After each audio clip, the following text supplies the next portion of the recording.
تو عبد المطلب کے دور میں ہی جو ہے زمزم جو بند تھا، تو اللہ تعالیٰ نے چاہا کہ یہ جاری ہو جائے دوبارہ، تو اس کے لیے یہ معاملہ ہوا کہ اللہ تبارک و تعالیٰ نے عبد المطلب کو خواب میں دکھایا اور حکم دیا کہ زمزم کھودو۔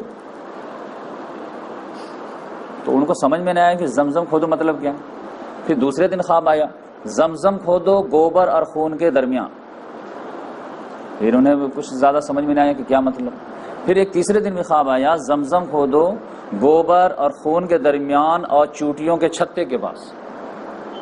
تب ان کو لگا کہ 3 دن خواب آیا، ابراہیم علیہ السلام کو بھی خواب ہی آیا تھا کہ بیٹے کو ذبح کرو، تو ان کو لگا کہ کچھ معاملہ ہے۔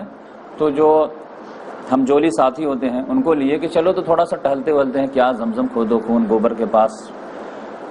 تو جیسے ٹہل رہے تھے کہ وادی میں ایک جگہ گوبر اور خون نظر آیا کہ کوئی قافلہ والا گزرا ہوگا، اس نے کوئی جو اونٹ کو ذبح کیا ہوگا، تو خون بھی پڑا ہوا ہے گوبر بھی پڑا ہوا ہے۔ ارے یہ تو مجھے خواب میں جو دکھایا تھا دونوں نظر آ گیا۔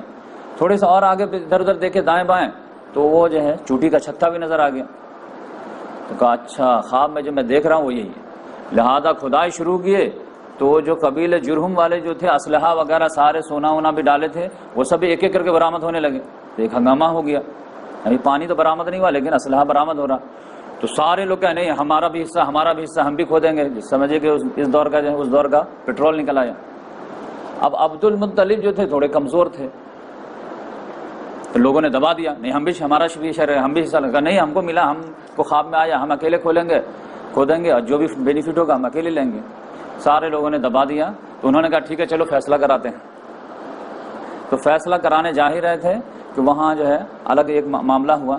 تو اسی میں جو ہے ان کو اپنی کمزوری کا احساس ہوا عبد المطلب کہ کاش کہ میرے پاس 5-10 بیٹے ہوتے نا تو پھر تو میں ان کو بتا دیتا، میں بہادر تو ہوں لیکن اکیلا آدمی کیا کر پاؤں۔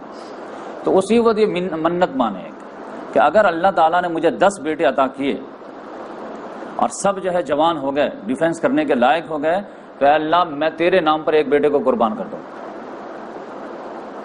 تو وہ دل سے دعا مانگے تھے، منت مانگے تھے، اللہ تعالیٰ نے دعا قبول کر لی۔ دعا قبول کے لگاتار بیٹے ہوتے چلے گئے، 10 بیٹے ہوئے۔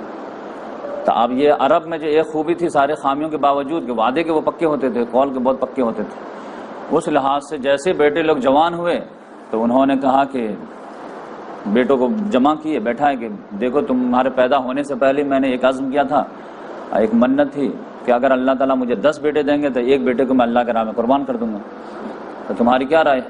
انہوں نے کہا ابو جان جو آپ کی مرضی۔ تو اب کون سے بیٹے کو ذبح کریں، ایک سوال پیدا۔ تو کہا قرآن اندازی کر لیجئے، جس کا نام آئے گا اسی کو قربان کر دیجئے گا۔ تو فال کے تیر نکالے گئے تو اس میں جو ہے عبداللہ کا نام آ گیا، یہ سب سے پیارا بیٹا، سب سے جو ہے خوبصورت بیٹا۔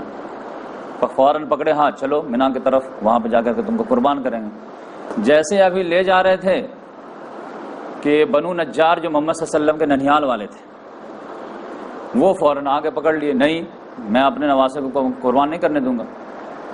ادھر ابو طالب جو تھے یہ عبداللہ کے بڑے بھائی تھے، انہوں نے کہا تھا ابو جان ایسا نہیں کرنے دیں گے، یہ کوئی مطلب کی بات ہوئی کیا، کچھ بھی آپ جو ہے عزم کر لیتے ہیں۔ نہیں بیٹا میں منت مانا ہوں۔ ٹھیک ہے منت مانے، لیکن ایسا بھی کوئی منت مانتے کیا کہ بیٹا ہے کہ ذبح کرنے چلیں گے، آپ کچھ بھی کیجئے لیکن یہ جو ہے ہم اپنے بھائی کو ذبح ہونے نہیں دیں گے۔ تو ادھر ان کے جو ہے ننیال والے آگے، ادھر بیٹے لوگ بھی جو ہے تھوڑا سا گرم ہونے لگے۔ تو پھر بولے کہ بیٹا میں کروں تو کیا کروں، تو انہوں نے کہا کچھ بھی کیجئے لیکن یہ جو ذبح نہیں ہوگا۔